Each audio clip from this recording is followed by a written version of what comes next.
हूँ क्या खुद को जान लो, असंभव क्या अगर तू ठान लो। करक चट्टानों को छेद कर निकाल दोगे दरिया से रास्ता। पहचान ले तू खुद को, गढ़ो खुद से वास्ता। भर लो नस नस में जोश का जाम, लहरा दो ध्वज आसमां अपने नाम। दूर क्या गर बाजुओं को तान लो, असंभव क्या अगर तू ठान लो। आइए आज हम लोग जानते हैं वर्ब बी के करेक्ट यूज को। यह बहुत ही बेसिक चीज है कि इज आर एम वज वर्ड का प्रयोग हम कहाँ करते हैं। तो इज आर एम यह प्रेजेंट के फॉर्म में यूज किया जाता है और वज वर्ड का प्रयोग पास्ट के फॉर्म में यूज किया जाता है। प्रेजेंट पास्ट का अर्थ क्या हुआ कि हाई के अर्थ में इज आर एम का यूज होगा और था थे थी के अर्थ में वाज वेयर का यूज होगा। यानी इज का अर्थ हाई के लिए किया जाता है, आर का अर्थ हाई के लिए किया जाता है, एम का अर्थ हूं के अर्थ में किया जाता है, वज का अर्थ था या थे के अर्थ में किया जाता है और वर का अर्थ थे के अर्थ में होता है। अब देखिए दोनों में अंतर क्या है कि अगर ये जो हमने बोला तो ये सभी क्या है प्रेजेंट में है और ये क्या है पास्ट में है, था थे थी में।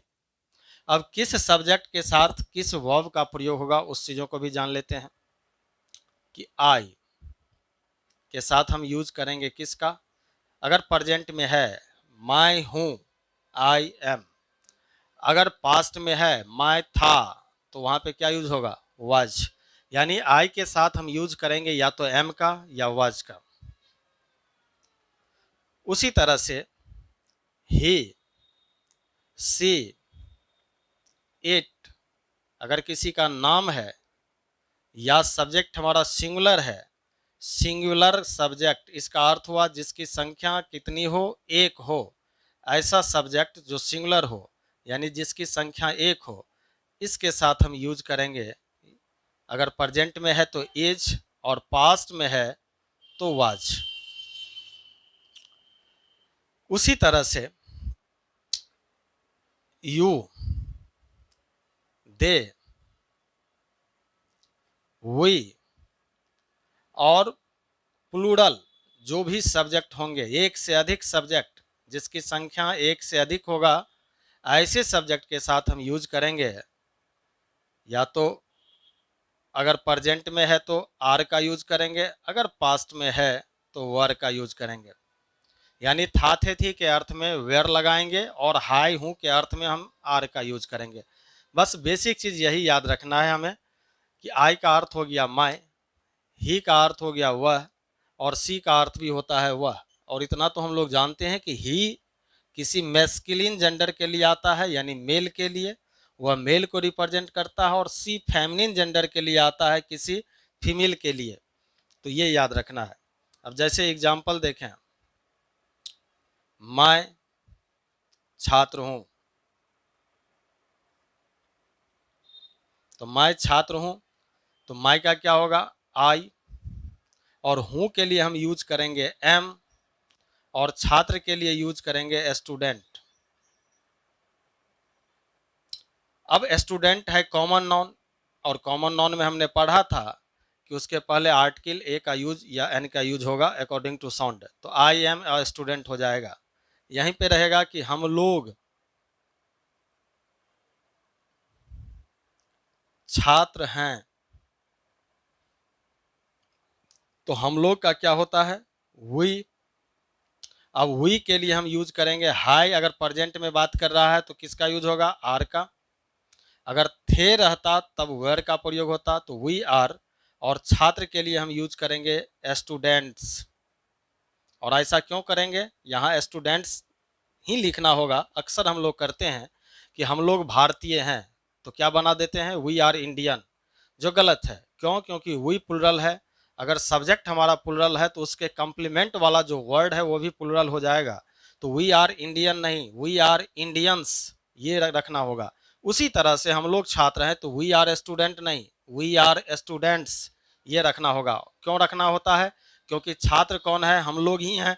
और हम लोग जो है यह सेंटेंस का क्या है, प्लूरल सब्जेक्ट है और प्लूरल सब्जेक्ट है, तो इसके अर्थ को पूरा करने वाला जो कंप्लीमेंट आया हुआ है वर्ड, ये भी कंप्लीमेंट क्या बन जाएगा, तो इसके अकॉर्डिंग प्लूरल हो जाएगा, अगर वह काउंटेबल के फॉर्म में है तो ये बात याद रखना है, अगर संभव है उसका प्लूरल बनाना तो वह प्लूरल बन जाएगा, तो वी आर स्टूडेंट्स लिखना सही होगा, ये बात याद रखें। उसी तरह से कहा जाए कि आप लोग या तुम लोग छात्र हो तो इस सेंटेंस को बनाएंगे हम लोग वी, क्योंकि यू का अर्थ ही होता है तुम लोग और आप लोग। अब यहाँ पे क्या आ जाएगा, हो के लिए प्रेजेंट में है तो आर, और बात यहाँ पे वही होगी, स्टूडेंट की संख्या यहाँ कितना हो गया, तुम लोग यानी एक से अधिक है, तो यहाँ भी हमें लगाना होगा स्टूडेंट्स, तो वी आर स्टूडेंट्स लिखेंगे। लेकिन अगर यहीं रहता तुम छात्र हो, अब एक लिखा हो या ना लिखा हो उसे कोई फर्क नहीं पड़ता है, यहाँ पे संख्या यू का क्या है, एक ही है, यू के साथ हम लोग सीखे हैं आर का यूज करना, तो यू आर, और यहाँ पे स्टूडेंट ही लिखना होगा, क्यों, क्योंकि यहाँ स्टूडेंट कितने हैं, आप, यानी सिर्फ तुम के विषय में बात की जा रही है, और स्टूडेंट कॉमन नाउन है तो इसके पहले आर्टिकल ए का यूज करना होगा। तो कुछ बेसिक चीज है, इसको हम लोग याद रखें। अब ही सी में क्या अंतर है, ही और सी किसके लिए यूज होगा, वह अच्छा है, वह अच्छा है, इस सेंटेंस में क्या होगा, ही इज गुड,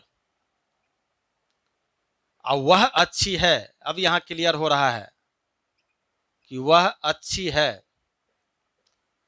अब अच्छी है शब्द यहां पे क्या दिखाएगा, स्त्रीलिंग, यानी यह जेंडर चेंज हो गया, तो क्या लिखेंगे हम यहाँ पे, सी इज गुड, ये हो जाएगा। तो ही और सी में थोड़ा सा फर्क है, इसको याद रखेंगे। उसी तरह से नाम होगा किसी का, तो नाम के साथ हम यूज करते हैं प्रेजेंट में इज और पास्ट में वाज, जैसे गीता आ रही थी। अब देखिए यहाँ पे गीता थी के लिए हम यूज करेंगे वाज का, और आना का होता है कम, लेकिन रहा रही जब सेंटेंस में रहता है तो उसमें यूज किया जाता है आईएनजी, क्योंकि आईएनजी दिखाता है कंटिन्यूटी को, आईएनजी दिखाता है कंटिन्यूटी यानी कंटिन्यूअस, तो जब सेंटेंस में रहा रहे रही लगा हो तो उसमें हम उस वर्ब में आईएनजी का यूज कर देते हैं। तो ये हो गया गीता वाज कमिंग। तो ये कुछ सेंटेंस है, इसको याद रखा। इस सेंटेंस, अब इस क्रम को थोड़ा सा हम आगे बढ़ाते हैं। अब मिटाने से पहले आप इसका स्क्रीनशॉट लें।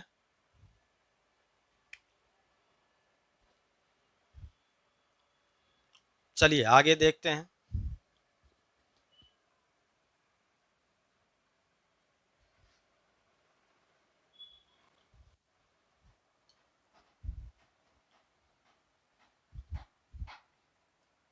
जब जेंडर क्लियर ना हो और ही का प्रयोग करना हो तो क्या करें।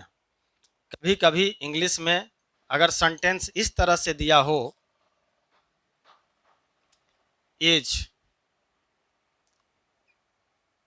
ब्यूटीफुल, अंग्रेजी की हम बात करते हैं, हिंदी में तो यह क्लियर नहीं होगा कि वह सुंदर है। अब वह लड़का के विषय में बात कर रहा है कि लड़की की, यह क्लियर नहीं होगा, लेकिन इंग्लिश में यह क्लियर कर देता है कि जो वर्ड जिसके लिए हम यूज कर रहे हैं वह मेस्कुलिन के आ रहा है कि फेमिनिन के लिए आ रहा है, मेल के लिए आ रहा है कि फीमेल के लिए आ रहा है। अब यह इंग्लिश के एग्जाम्पल को हम देखें तो क्या देख रहे हैं इसमें कि ब्यूटीफुल, और ब्यूटीफुल वर्ड जो है अपने आप में क्या आता है, यह किस जेंडर के लिए आता है, फेमिनिन के लिए आता है। तो ब्यूटीफुल किसके लिए आएगा, फॉर फेमिनिन, फेमिनिन का अर्थ हो गया फीमेल यानी स्त्रीलिंग, स्त्रीलिंग के लिए। तो यह जो ब्यूटीफुल है स्त्रीलिंग, इसका मतलब हो गया कि अगर लड़का सुंदर है तो हैंडसम का यूज होगा, अगर लड़की सुंदर है तो ब्यूटीफुल का यूज होगा। अब यहाँ पे क्वेश्चन आ रहा है कि इसमें हम क्या रखें, ही रखें कि सी रखें। तो अकॉर्डिंग टू इस एडजेक्टिव, इस एडजेक्टिव के आधार पर, इस एडजेक्टिव यानी इस वर्ड के आधार पर, इसका जेंडर के आधार पर यह कह किसके विषय में रहा है, तो किसी स्त्रीलिंग के विषय में कह रहा है। इसका अर्थ हो गया कि यहाँ पे हमें ही नहीं रखना है, तब यहाँ पे रखना होगा क्या, सी, ये सब्जेक्ट हो जाएगा। क्यों सी इसलिए रखे क्योंकि यह फेमिनिन जेंडर के अकॉर्डिंग काम करना शुरू कर दिया। तो खैर ये तो आगे चल करके हम लोग देखेंगे ही इसको। अब बात करते हैं वर्ब बी का। अगर वर्ब बी का यूज करते हैं तो हम कहाँ कहाँ इसका यूज कर सकते हैं। सबसे पहली बात याद रखना है कि वर्ब बी के सहायता से continuous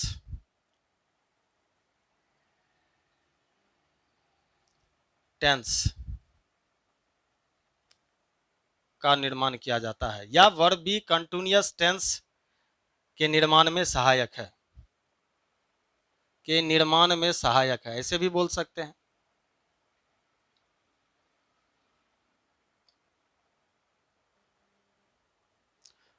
verb be helps in continuous tense, यह किस में सहायक है? कंटिन्यूअस में। अब कंटिन्यूअस क्या हो सकता है? अब देख रहे हैं कि इज आर एम के सहायता से प्रेजेंट तो प्रेजेंट कंटिन्यूअस, और वाज वेयर की सहायता से पास्ट तो पास्ट कंटिन्यूअस हो जाएगा। यानी अगर सेंटेंस में हम सब्जेक्ट रखते हैं, सब्जेक्ट के बाद इज आर एम रखते हैं, और उसके बाद कंटिन्यूअस बनाने के लिए हमें याद रखना होगा कि V1 में हम क्या जोड़ते हैं? ING जोड़ते हैं। यह ING क्या देता है? कंटिन्यूटी देता है, किसी भी कामों को लगातार होने की बात करता है। तो यह हो जाएगा हमारा कौन सा? यह हो जाएगा प्रेजेंट कंटिन्यूअस, प्रेजेंट कंटिन्यूअस। अगर इसी को पास्ट कंटिन्यूअस में बदलना है तो पास्ट कंटिन्यूअस के लिए क्या करना होगा? कुछ ज्यादा करने की जरूरत नहीं है, सिर्फ एज आर एम को आप हटाएं और उस जगह वाज वर को ला करके रख दें, और बाकी सब कुछ सेम ही होगा, V1 प्लस ING। तो यह जो अर्थ देना शुरू होगा यह देगा पास्ट कंटिन्यूअस का, यह पास्ट कंटिन्यूअस में चला जाएगा। अब जैसे एग्जांपल देखें,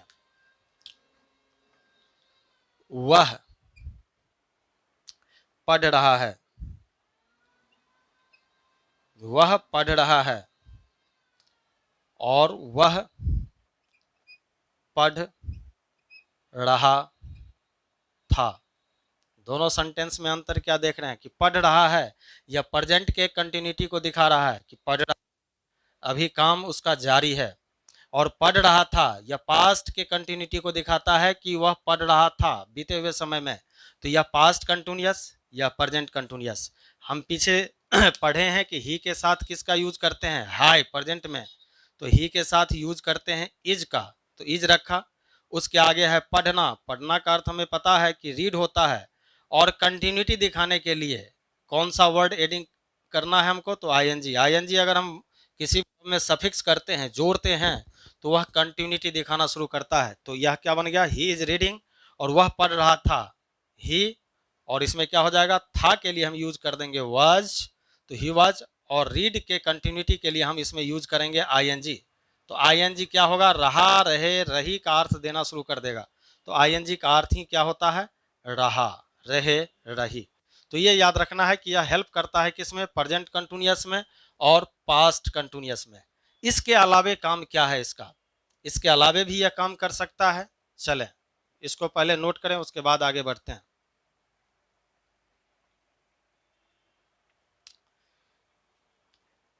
इसके आगे बढ़ते हैं, देखते हैं कि कहाँ काम करेगा। तो एक चीज तो हमको समझ में आ गया कि इज RM के साथ आने वाला जो वर्ब होगा वह ING लेगा। क्या इसके अलावे भी वर्ब का कोई फॉर्म हो सकता है? तो हाँ, हो सकता है। क्या समझे कि अगर कहीं पे इज RM या वज वर ये वर्ब दिया गया हो, तो इसके आगे जो हम वर्ब का फॉर्म रखेंगे वह कौन कौन सा वर्ब रख सकते हैं इसमें? तो सबसे पहला कंडीशन कि हम उसमें रख सकते हैं V1 के साथ कौन सा वर्ब? ING। किस लिए रख सकते हैं? तो यह रख सकते हैं हम एक्टिव के फॉर्म में। एक्टिव का फॉर्म का मतलब क्या हुआ? कि जो टेंस के फॉर्म है, प्रेजेंट कंटिन्यूअस और पास्ट कंटिन्यूअस के फॉर्म में, यानी प्रेजेंट या पास्ट कंटिन्यूअस के लिए, पास्ट कंटिन्यूअस, कंटिन्यूटी दिखाने के लिए, लगातार काम होने के लिए। तो इज आरएम के आगे हमें जो वर्ब का फॉर्म रखना होगा वह V1 ing रखना होगा। जैसे ही इज राइट, क्या यह सेंटेंस सही है? नहीं।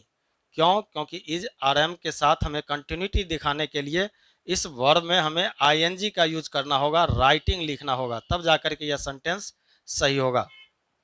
यहाँ पे दिया हुआ है यू आर गो, सेंटेंस सही होगा? नहीं। इस गो को रखने, आर के आगे हमें अगर वर्ब के फॉर्म को रखना है तो इसको कंटिन्यूटी दिखाना होगा और उसमें आईएनजी रखना होगा, गोइंग, तब जाकर के सेंटेंस सही होगा। ये एक पहला कंडीशन। दूसरा कंडीशन क्या है कि एज आर एम वज और वर, इसके साथ हम चाहे तो V3 का भी यूज कर सकते हैं, इसके साथ हम V3 भी रख सकते हैं, वर्ब का थर्ड फॉर्म। और वह वर्ब का थर्ड फॉर्म हमने पढ़ा हुआ है, जैसे V1 V2 V3 हम लोग पढ़ते हैं कि गो है, वेंट है, गोन है, ये सब क्या है? वर्ब का गोन थर्ड फॉर्म हो गया। राइट, रोट, रिटेन, ये क्या हो गया? वर्ब का थर्ड फॉर्म हो गया। और V1 में आईएनजी जब हम लगाते हैं, वो जैसे गो से गोइंग हो गया, राइट से राइटिंग हो गया।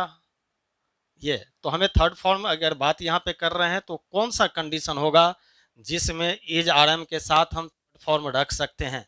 तो ये बात याद रखना है, जब सेंटेंस पेसिव में हो। पेसिव का अर्थ क्या हुआ, ये आगे चल करके हम लोगों को पढ़ना है, भी हो सकता है समझ में आए या ना भी आए, लेकिन थोड़ी सी समझने की कोशिश करें तो हो जाएगा। जैसे या पेसिव पहचान कैसे हम करें, तो पेसिव का मोटा मोटी समझ लेना है कि डूअर का प्रयोग लास्ट में हो, या इस सेंटेंस में by plus objective case last में दिया गया हो सेंटेंस में, और सेंटेंस के पहले क्या हो? ऑब्जेक्ट से सेंटेंस शुरू हो। यहाँ पे डूअर का प्रयोग नहीं किया गया हो, काम करने वाला का नहीं किया गया हो, काम करने वाला सेंटेंस के लास्ट में हो, तो ये पेसिव के फॉर्म में चला जाएगा। जैसे ही इज बाय मी। अब इस सेंटेंस में हम क्या रखें? क्या टीचिंग रखें? नहीं, यहाँ पे टीचिंग का प्रयोग करना गलत हो जाएगा। क्यों? क्योंकि ही इज बाय मी, वह मेरे द्वारा पढ़ाया जाता है। यह सेंटेंस किस में चला गया? पेसिव में चला गया। अब ये बात याद रखना है कि अगर सेंटेंस पेसिव में आ गया तो उस कंडीशन में हम यहाँ पे V3 रखेंगे, और मुझे पता है कि टीच का V3 क्या होता है। जैसे टीच, इसका V2 क्या होगा? टॉट, ये वर्ब फॉर्म याद करना होगा। उसी तरह से V3 भी क्या होगा इसका? टॉट। V4 में, यानी V4 तो वैसे होता नहीं है, आईएनजी वाला ही है फॉर्म, तो उसमें आईएनजी लगाएंगे। और V5 जिसे हम कहते हैं, वास्तव में वह V1 का ही एक फॉर्म है, V1 प्लूरल होता है, और V5 जिसे हम कहते हैं वह वास्तव में V1 का ही सिंगुलर होता है, ये याद रखना है। तो क्या हो गया? Taught V3। तो यहाँ पे जो टीचिंग का V3 रखना है हमें, वह टॉट रखना होगा। अगर ऑप्शन में दिया हुआ है, टीचिंग भी दिया हुआ है, टॉट भी दिया हुआ है, टीच भी दिया हुआ है, टीचेज भी दिया हुआ है, तो उसमें से हमें टॉट चूज कर लेना है, ये बात याद रखना है। अगर ऑप्शन में क्या सब दिया हो, जैसे टीचिंग दिया हो, दूसरा ऑप्शन इसका टीचेज दिया हो, इसके अलावे टॉट दिया हो या टीच दिया हो, तो इन सभी सेंटेंस में हमें याद रखना है कि इस सेंटेंस के अंत में हमने क्या देखा कि बाय ऑब्जेक्टिव, और बाय प्लस ऑब्जेक्टिव केस कहीं ना कहीं हमें दिखाता है कि यह सेंटेंस किस में है? पेसिव के कैटेगरी में है। बाकी चीज हम बाद में पढ़ेंगे इसके विषय में। इज आरएम के साथ V3 भी रख सकते हैं। पहला कंडीशन आईएनजी ही रखना है। अगर बाय प्लस ऑब्जेक्टिव केस हो या सेंटेंस ऑब्जेक्ट से शुरू होता हो, डूअर का प्रयोग सेंटेंस के लास्ट में किया गया हो, काम करने वाले का, तो ऐसे सेंटेंस को हम पेसिव कहते हैं। डूअर सब्जेक्ट ही होता है, बस अंतर क्या है? सब्जेक्ट जिसके विषय में बात की जाती है, डूअर जो काम को करता है। सब्जेक्ट काम कर भी सकता है, नहीं भी कर सकता है, लेकिन डूअर काम को करेगा ही, ये बात याद रखना है। तो काम करने वाला कहाँ हो? लास्ट में हो, तो वह पेसिव के कैटेगरी का होगा। तो दो चीज समझ में आ गया हम लोगों को कि इज आरएम के साथ V1 plus ING, is RM के साथ V3 भी हो सकता है। अब आगे हम बढ़ते हैं इसको, या स्क्रीनशॉट लें आप। चलिए देखिए, इसी क्रम को आगे बढ़ाते हुए हम फिर देखेंगे कि इज आर एम का प्रयोग किस किस के साथ कर सकते हैं।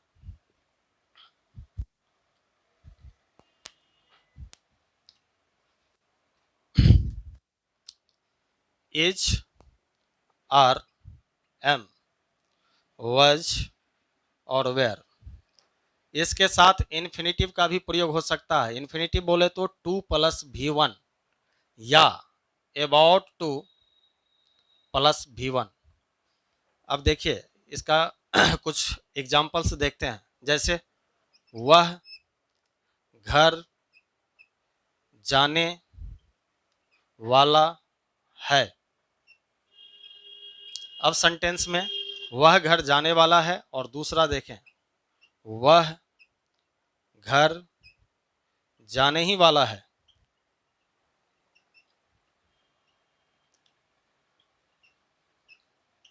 उसी तरह से देखें, वर्षा होने वाली है।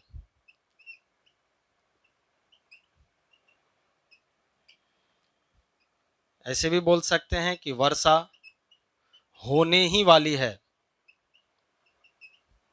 अब इन लिखने से ये लगता है कि कहीं ना कहीं इन सब सेंटेंस में इन्फिनेटिव का यूज होने वाला है, तो इज आर एम के साथ हम इन्फिनेटिव का भी यूज करते हैं। वह घर जाने वाला है, वह का क्या लिखें, ही।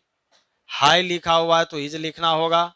अब देखिए इज आर एम के साथ टू प्लस वी वन, और कब about to plus V one, जब किसी वर्ब में ही लगा हो तो अबाउट का यूज होगा। इस वर्ब में ही लगा है, अबाउट का यूज होगा।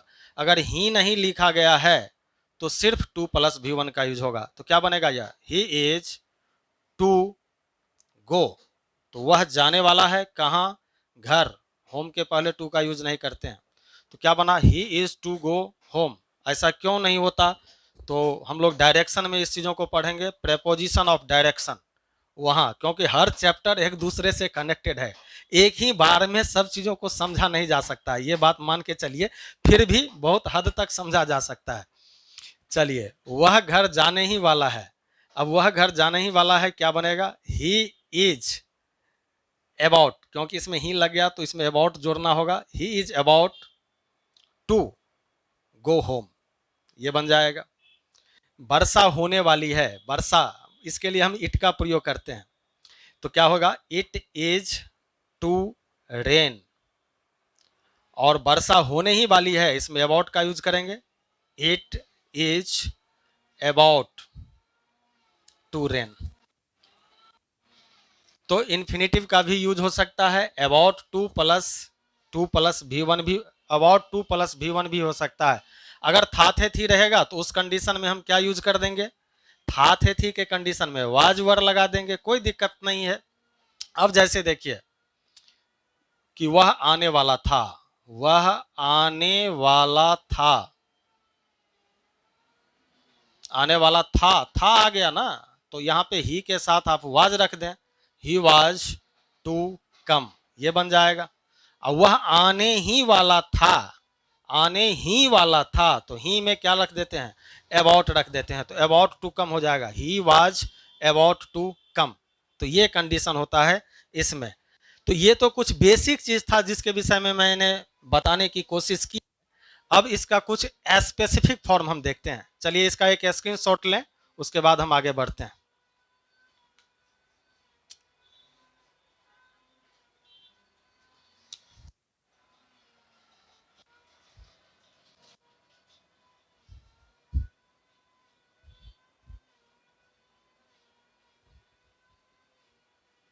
अब हम लोगों ने क्या पढ़ा था, हम लोगों ने पीछे पढ़ा है कि आई के साथ एम का प्रयोग करते हैं, आई के साथ वाज का प्रयोग करते हैं, ही के साथ वाज का प्रयोग करते हैं। आइए थोड़ा सा उस रूल को स्पेसिफिक फॉर्म में देखते हैं कि क्या होता है। क्या आई के साथ एम या इज क्या रखना सही होगा, तो आई के साथ तो एम रखना ही सही होता है। लेकिन जब क्वेश्चन इस तरह का हो कि आई अ प्रोनाउन, अब यहां पे क्वेश्चन बदल गया है, यहां पे कह रहा है कि मैं एक छात्र हूं। इस सेंटेंस में बोल रहा है कि मैं एक छात्र हूं। जब ऐसा कहा गया तो इस माई के लिए हमने यूज किया आई, अब यहां पे रखा एम अ स्टूडेंट। लेकिन जो नीचे लिखे गए वाक्य हैं उसमें बात कर क्या किया जा रहा है कि आई एक प्रोनाउन है। ये नीचे लिखे वाक्य में इसकी बात हो रही है, आई एक प्रोनाउन है। अब बताइए कि आई के साथ क्या यहाँ एम का प्रयोग होगा? अगर यहाँ पे हम एम रखते हैं तो यह गलत हो जाएगा।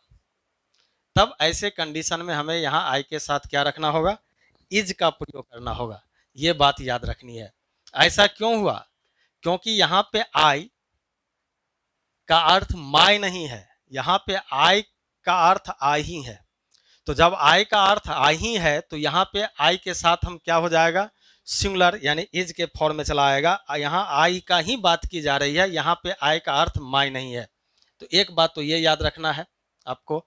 और इसके अलावे एक बात और याद रखना है कि जैसे कहा जाता है अनफुलफिल्ड डिजायर का सेंटेंस आता है, अनफुलफिल्ड डिजायर,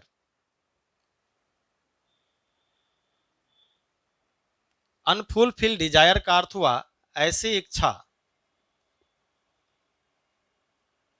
जिसकी पूर्ति संभव नहीं है, जिसकी पूर्ति संभव नहीं है। ऐसे कंडीशन में हम सब्जेक्ट कोई भी हो उसके साथ हम रखते हैं वेयर का प्रयोग। अब यहाँ पे आई, जैसे अगर कहा जाए कि अगर मैं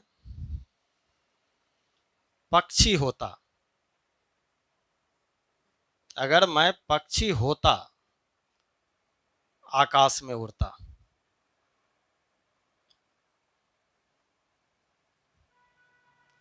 क्या यह इच्छा की पूर्ति संभव है? ये पॉसिबिलिटी है?